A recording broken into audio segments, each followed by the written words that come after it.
चलिए sir start करते हैं। बिस्मिल्लाहिर्रहमानिर्रहीम। Sir IFRS 15 revenue from contract with customers देख रहे थे हम लोग, और लास्ट क्लास में हमने IFRS 15 revenue from contract with customers के एरिया में कॉन्ट्रैक्ट एसेट, कॉन्ट्रैक्ट लायबिलिटी और कॉन्ट्रैक्ट रिसीवेबल का कॉन्सेप्ट देखा था। सर क्या बातें थी कॉन्ट्रैक्ट एसेट, कॉन्ट्रैक्ट रिसीवेबल और कॉन्ट्रैक्ट लायबिलिटी के कॉन्सेप्ट में? देखें, सबसे पहले मैंने डिस्कस किया था कॉन्ट्रैक्ट रिसीवेबल को। कॉन्ट्रैक्ट रिसीवेबल क्या चीज है? Sir contract receivable is your unconditional right to consideration. Contract receivable is your unconditional right to receivable for from the customer irrespective whether the performance obligation is satisfied or not। जिस वक्त एक contract के तहत आपका unconditional right to receive consideration arise हो जाए, चाहे आपने परफॉर्मेंस ऑब्लिगेशन सेटिस्फाई कर दी हो, चाहे आपने परफॉर्मेंस ऑब्लिगेशन सेटिस्फाई ना की हो, आपके पास कॉन्ट्रैक्ट रिसीवेबल जनरेट हो रहा होगा। एक और कॉन्सेप्ट है आपके पास कॉन्ट्रैक्ट एसेट का। कॉन्ट्रैक्ट एसेट क्या चीज थी? Sir contract asset is your conditional right, contract asset is your conditional right to consideration for performance obligation already satisfied. अगर एक कॉन्ट्रैक्ट में आप कस्टमर को परफॉर्मेंस ऑब्लिगेशन सेटिस्फाई कर चुके हो, वैल्यू डिलीवर कर चुके हो, मगर आपका राइट टू रिसीव कंडीशनल है किसी फ्यूचर इवेंट पे, किसी फ्यूचर हैपनिंग पे, तो ये आपका कॉन्ट्रैक्ट एसेट कंसिडर किया जाएगा। कंडीशंस में एक चीज याद रखिएगा, passage of time is not a condition. अगर कोई क्रेडिट सेल्स हो रही है, अगर कोई सेल क्रेडिट पीरियड पे की जा रही है, तो ये कंडीशन नहीं है, यहाँ पे आप अपने पास कॉन्ट्रैक्ट रिसीवेबल ही रिकॉर्ड कर रहे होगे। और तीसरी इंपॉर्टेंट टर्म थी हमारे पास कॉन्ट्रैक्ट लायबिलिटी की। कॉन्ट्रैक्ट लायबिलिटी में क्या था सर? अगर हमने किसी कस्टमर से कंसिडरेशन एडवांस में रिसीव कर ली हो, या हमारा राइट टू कंसिडरेशन ड्यू हो गया हो, अगर हमने किसी कस्टमर से कंसिडरेशन एडवांस में रिसीव कर ली हो, या हमारा राइट टू कंसिडरेशन ड्यू हो गया हो, और परफॉर्मेंस ऑब्लिगेशन दोनों ही केसेस में हमने फ्यूचर में देनी है, तो सर आपके पास कॉन्ट्रैक्ट लायबिलिटी अराइज हो रहा था। तो ये तीन आसान से कॉन्सेप्ट है हमारे पास, contract asset, contract liability and contract receivable. और भी कुछ दो तीन टर्म्स है जो कि हम किसी लेटर स्टेज पे कवर करेंगे, लाइक कॉन्ट्रैक्ट कॉस्ट क्या चीज है, इसके ऊपर हम डिटेल डिस्कशन करेंगे, लेकिन इनके प्रैक्टिस क्वेश्चंस के बाद।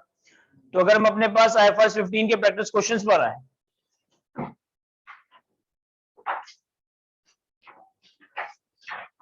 और प्रैक्टिस क्वेश्चन में क्वेश्चन नंबर 34 पर आए।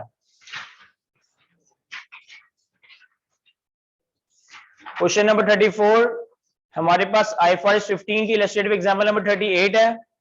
बेसिकली दो केसेस है क्वेश्चन नंबर 34 में, case A cancellable contract, case B non cancellable contract.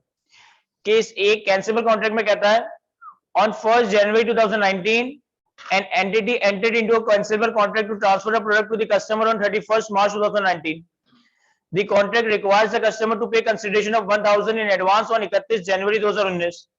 The customer paid the consideration on 1st March 2019 and then the entity transferred the product on 31 March 2019. Sir हमने customer के साथ एक cancellable contract किया 1st January 2019 पे। Contract के तहत हमें customer को 31 मार्च 2019 पे गुड्स डिलीवर करनी थी, और कॉन्ट्रैक्ट के तहत कस्टमर हमें 31 जनवरी 2019 पे पेमेंट करेगा 1000 रुपए की। कस्टमर ने एक्चुअल में पेमेंट किए 1 मार्च 2019 पे, और हमने उसको 31 मार्च पे गुड्स डिलीवर कर दिए। Case B non cancellable contract. अब की बार हमारे पास एक नॉन कैंसिलेबल कॉन्ट्रैक्ट है। On 1st January 2019, entity entered into a non-cancelable contract for the transfer of product to a customer on 31 March 2019. The contract requires the customer to pay the consideration of 1000 in advance on 31 January 2019. The customer paid the consideration on 1st March 2019. The entity transferred the product on 31 March 2019. सारे के सारे facts and figures वही हैं जो कि case ए में थे।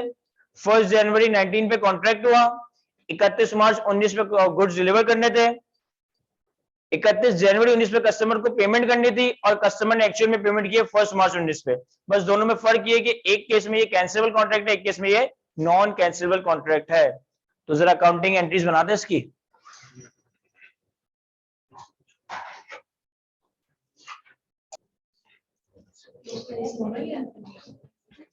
या देखिए सर मैं सॉल्व करवा देता हूं इस सवाल को। क्वेश्चन नंबर 34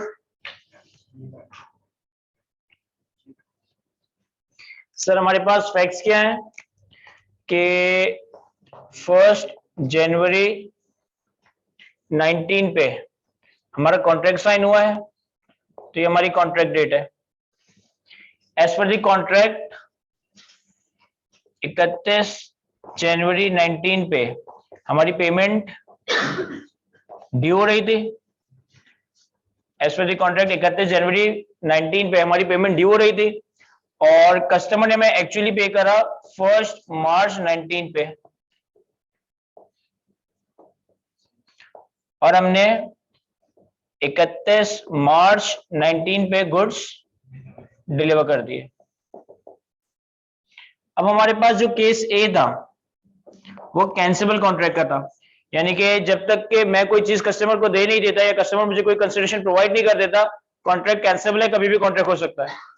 तो कॉन्ट्रैक्ट डेट पे मुझे कोई जनरल एंट्री रिकॉर्ड करने की जरूरत नहीं है। पेमेंट ड्यू डेट पे भी इवन दो कि मेरी पेमेंट ड्यू हो गई है लेकिन ये कैंसिलेबल कॉन्ट्रैक्ट है, तो मेरा एक तरह से राइट टू रिसीव अनकंडीशनल नहीं हुआ अभी तक। एक्चुअल मुझे पेमेंट मिलेगी 1 मार्च पे, तो 1 मार्च 19 पे हमारे पास कैश डेबिट होगा। अब हमें कस्टमर से यह पैसा मिला है उन गुड्स के अगेंस्ट जो हमें फ्यूचर में डिलीवर करना है, तो हमारे पास cash debit contract liability credit हो जाएगा 1000 रुपए से। और फिर जब मैंने कस्टमर को फाइनली गुड्स डिलीवर कर दिए 31 मार्च पे, तो 31 मार्च 19 पे contract liability debit revenue credit, simple. लेकिन जो हमारे पास केस बी था, केस बी में एक कैंसिलेबल नहीं बल्कि नॉन कैंसिलेबल कॉन्ट्रैक्ट था, यानी कि कॉन्ट्रैक्ट साइन होने के बाद कोई पार्टी उसे कैंसिल नहीं कर सकती। अब हमारी 31 तारीख को पेमेंट ड्यू हो गई, यानी कि हमारा right to receive consideration due हो गया, तो मैं 31 जनवरी 19 पे ही कॉन्ट्रैक्ट रिसीवेबल डेबिट कर दूंगा 1000 रुपए से, और यहां मेरा राइट टू कंसिडरेशन ड्यू हुआ है for goods and services to be provided in future, contract liability credit. इसके बाद कस्टमर ने मुझे 1 मार्च 19 पे पेमेंट दी, तो cash debit contract receivable credit 1000 रुपए। इसके बाद मैंने 31 मार्च पे गुड्स डिलीवर किए, तो 31 मार्च 19 पे contract liability debit revenue simply credit हो जाएगा। आसान सा कॉन्सेप्ट आप लोगों ने सॉल्व कर लिया होगा, नहीं किया अगर किसी ने सॉल्व तो कॉपी कर लें इसे।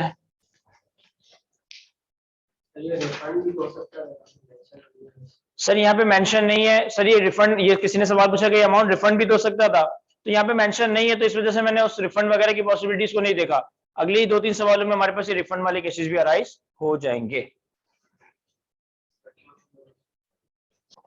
अगले सवाल पे आते sir, question number 35। X Limited enters into a contract to transfer product A and B to company Y Limited in exchange for 1000 consideration. Product A is to be delivered on 28th Feb and product B is to be delivered on 31st March. The promise to transfer product A and B are identified as separate performance obligation. Rupees 400 is allocated to product A and 600 is allocated to product B. Revenue is recognized when control of each product is transferred to Y Limited. एक customer के साथ एक contract हुआ product A and B 1000 रुपए में, ए के 400 रुपए, B के 600 रुपए। ए की डिलीवरी होगी 28 फेब पे, बी की डिलीवरी होगी 31 मार्च पे। Payment for the product A is conditional on the delivery of product B, that is the consideration of 1000 is due only after X limited has transferred both the product A and B. कह रहे ए की जो payment है ना वो conditional है delivery of product B पे, यानी कि ए की पेमेंट और बी की पेमेंट मैं उसी वक्त मांग सकता हूँ कस्टमर से जब तक मैं दोनों प्रोडक्ट डिलीवर कर दूं। This means that X Limited does not have a right to consideration that is unconditional receivable until both product A and B are transferred to the Y Limited. Generalize the above transaction. आसान सा सवाल है sir, solve करने से।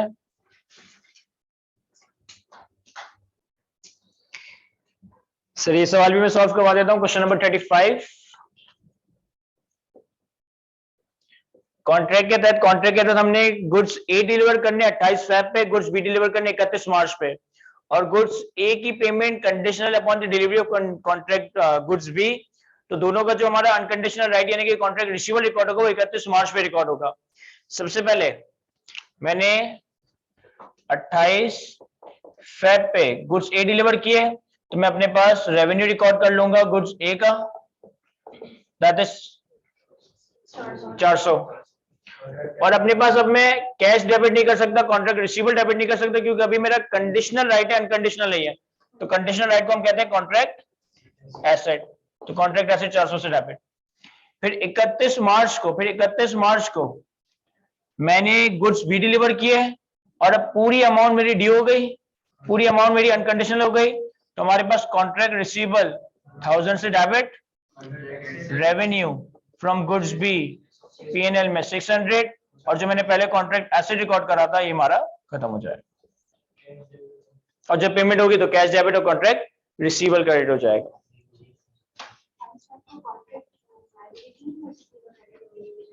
नहीं sir, हमने performance obligation satisfy कर दी ना गुड्स ए की, तो कॉन्ट्रैक्ट लायबिलिटी तो उस वक्त रिकॉर्ड होता है जब हम फ्यूचर में परफॉर्मेंस ऑब्लिगेशन सेटिस्फाई करें।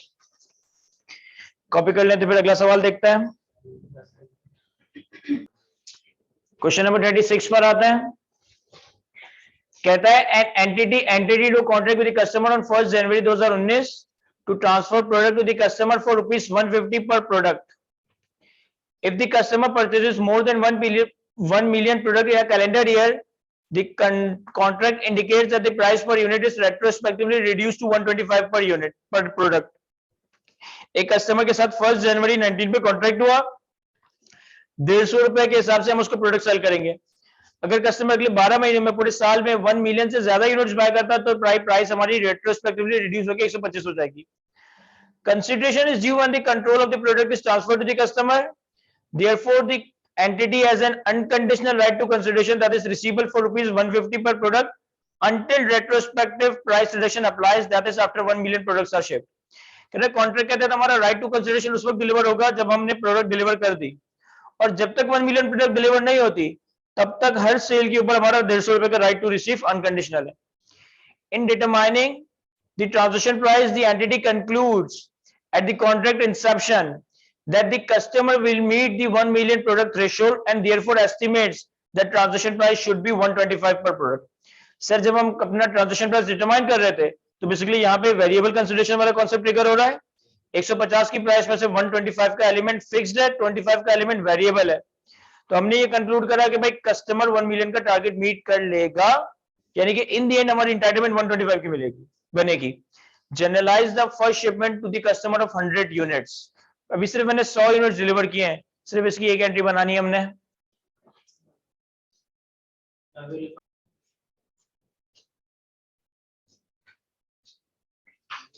या देखिए सर मैं सॉल्व करवा देता हूं क्वेश्चन नंबर 36।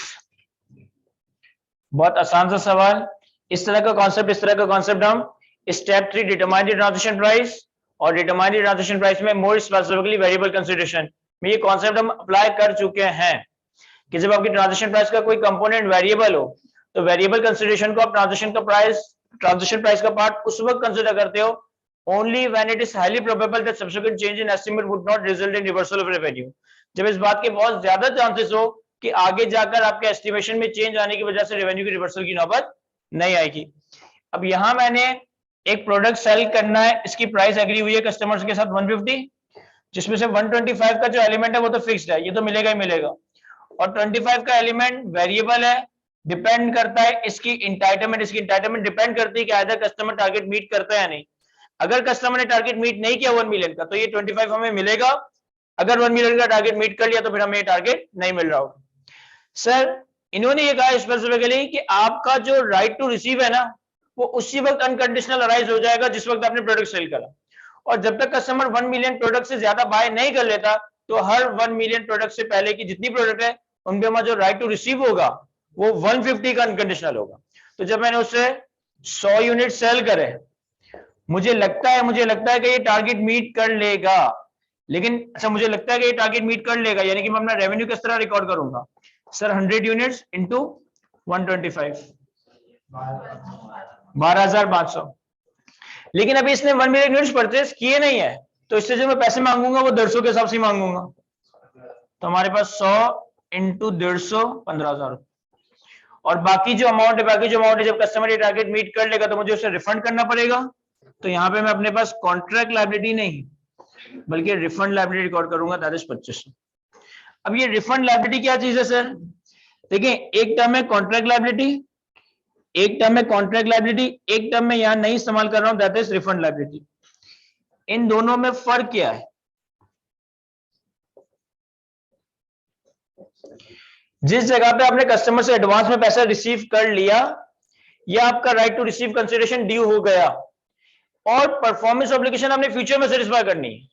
आपने कस्टमर से पैसा रिसीव कर लिया या पैसे मांगने का हक ड्यू हो गया, लेकिन परफॉर्मेंस ऑब्लिगेशन फ्यूचर में सेटिस्फाई करोगे तो ये तुम्हारे लिए कॉन्ट्रैक्ट लायबिलिटी। और जहां आपने फ्यूचर में परफॉर्मेंस ऑब्लिगेशन नहीं सेटिस्फाई करनी बल्कि प्राइस रिडक्शन या रीपेमेंट करनी है, वहां पे हम अपने पास रिफंड लायबिलिटी रिकॉर्ड कर रहे होंगे। यहाँ जो ये अमाउंट मैंने रिसीव करा इन 100 गुड्स के अगेंस्ट, इसकी परफॉर्मेंस ऑब्लिगेशन ऑलरेडी सेटिस्फाइड है। अगर कस्टमर ने टारगेट मीट करा तो मुझे उसको 25-25 रुपए के हिसाब से पैसे वापस करने पड़ेंगे। तो सर ये हमारे पास कॉन्ट्रैक्ट लायबिलिटी नहीं बल्कि रिफंड लायबिलिटी अराइज हो रहा होगा। क्लियर है? अच्छा, व्हाट इफ कि अगर हमें लगता कि ये टारगेट मीट नहीं कर सकेगा, व्हाट इफ कि अगर हमें लगता कि ये टारगेट मीट नहीं कर सकेगा, तो फिर मेरी और आसान एंट्री बनती रिसीवेबल डेबिट रेवेन्यू क्रेडिट 15,000 रुपए से। रिसीवेबल डेबिट रेवेन्यू क्रेडिट 15,000 रुपए से।